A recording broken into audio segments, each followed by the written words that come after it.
our primary beams up in the trees, it was time to start working on the joists. Our design is going to have 8 joists, with the inside and outside ones being double joists. We went with the double joist for extra support because on the outside it's going to have the outer walls of the building, and on the inside there's a larger than normal gap between the joists. Some important terms to know for this design: joists are the boards that run between your beams and support your floor. End joists are just the joists that are on the outside of the structure. And then rim joists are the boards that go perpendicular to your joists and are screwed into the ends.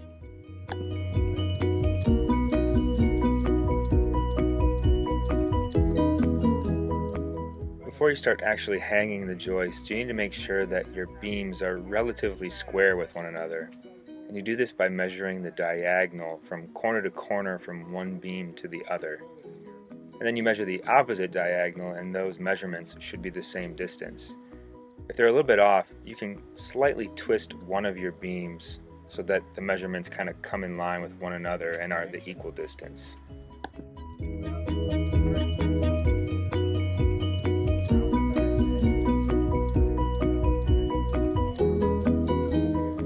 One other thing we need to do before we start putting our joist up, if you remember from the plan, one beam is going to have the joist fixed to it, but the other is going to have them floating on top to allow for some movement in the treehouse. So to help facilitate that movement, we're going to install something to reduce friction of those joists on that beam.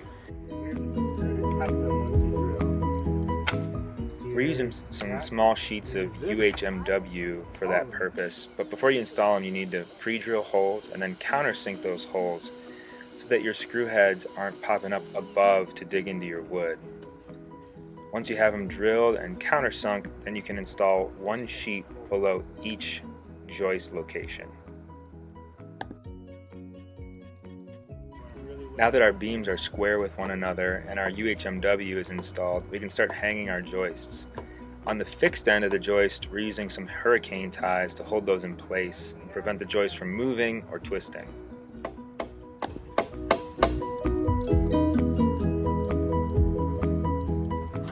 Kids got to learn the very important skill of straightening out a nail once you've hit it sideways.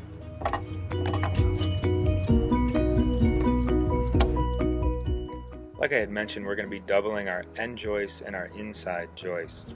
And you do this just by lining up 2 joist boards and then securing them together with some wood screws.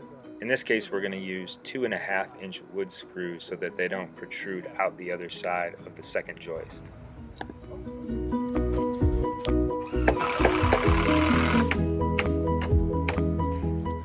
On the end of the platform where the joist will be overhanging the beam by the same amount, you want to make sure you're measuring this so that that distance is going to be the same for all of your joists.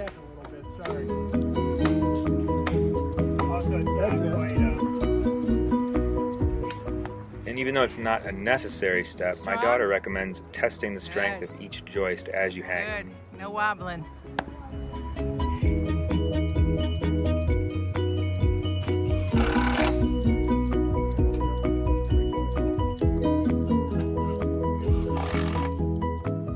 Continue down the platform, hanging all your joists in the same manner. Now in our case, the hurricane ties might be a little bit overboard. You can also just toenail these joists into the beam. But since one end is floating, I felt a little bit more comfortable having these hurricane ties on the fixed end.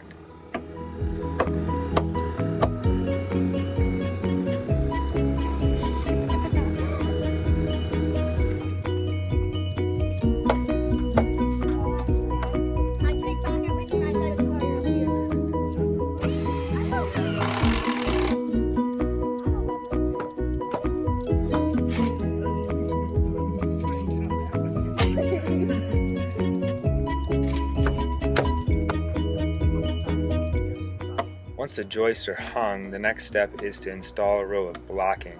This is going to help so that the joists don't want to twist or fall over. The first blocking we're going to install is going to be the row of blocking that runs underneath the lower 6-foot wall of the house. We cut our blocking to the right length and then installed it using a nail gun. For the double joists, we had to toenail that end in since the nails aren't long enough to go through two joists. But on the single joist, we could just nail it in through the other side of the joist.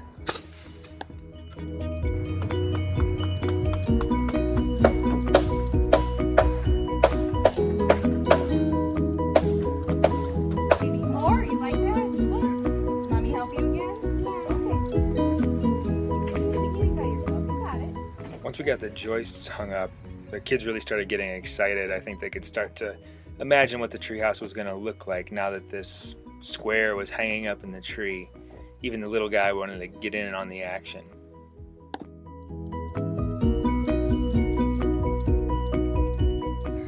Look at that face. He knows this thing's going to be all his in a couple years.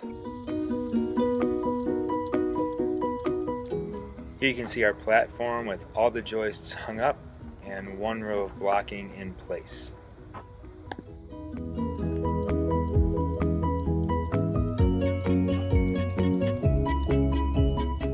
One thing I realized I had overlooked in the design is that there's plenty of room on the end of the floating joist for it to move forward and backward, but not a whole lot of room to move left and right without falling off of that anti-friction material. So we installed one extra hurricane tie to prevent it from sliding left to right.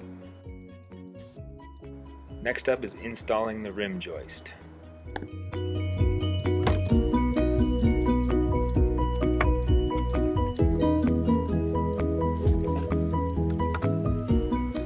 Because we had installed that one row of blocking, installing the rim joist really wasn't that hard, especially on this side. I just used a couple of bar clamps to hold the rim joist in place. Then I took a level just to make sure that I had it level with the top of the joist. This is important so when you install your decking, you don't end up hitting the rim joist with the decking and it lays flat. Once I had everything level, you just drill a couple of holes, since in this case we're using lag screws. And then once those holes are drilled, install your lag screws and your rim joist is done.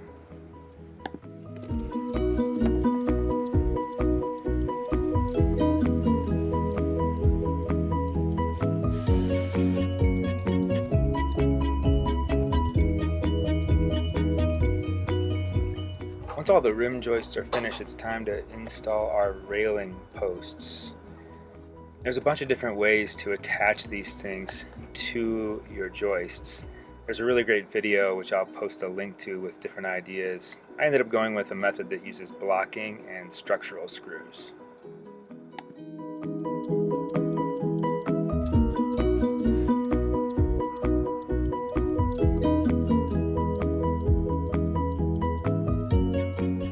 For the posts that are located at the corner with the rim joist and a regular joist, you do two pieces of blocking behind it between the joists, and then one piece of 4x4 blocking next to the rim joist on the side of the post.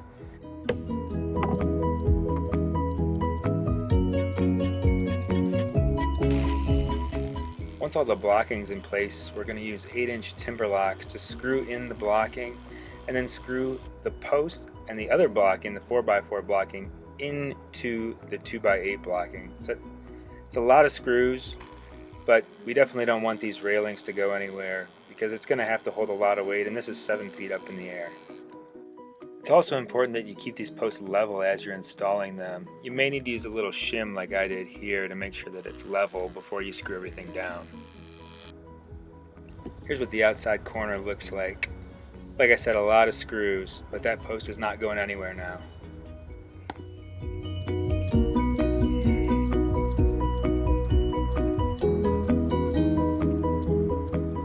Here's all the posts that are on the corners that touch the rim joists.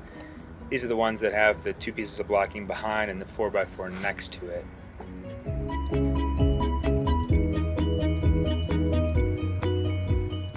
For the posts that are mid-joist and not touching the rim joist, it's a similar concept, but a little bit different. The two pieces of blocking are on either side of the post as opposed to both being behind it. With all the joists and the post installed, it's time to call it quits for today. Next up, we're going to start working on the flooring and the actual treehouse itself.